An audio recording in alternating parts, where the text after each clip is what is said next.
Un persona queda víctima de tiro al San Jose Panigayan del sábado de noche, herido en hospital. Ya irino su costado el untal Stephen Ken Lim Chong, 33 años, residente de San Jose Panigayan, Barangay Sonpor. Después con él tira al uno del dos mga sospechados ali cerca na di la residencia del sábado mga alas 8 del noche.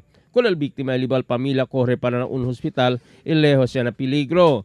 Na investigación del pulis, el víctima junto con la disyunana sale na di la tienda. Tamunta na un motorsiklo ipawulbida era mga alas 7:30 del noche. Cuando liga aquí na San Jose Panigayan, ya ataha kanila el dos persona tamunta na dos motorsiklo. Ya hala con el disyu sling bag y shoulder bag del disyunana. Una del sospecho con pistola tira con Stephen y atupa na su costado. Mga sospecha escapal llevando el mga bag at contiene cuantos valor de send del víctima para alina Pilar Street.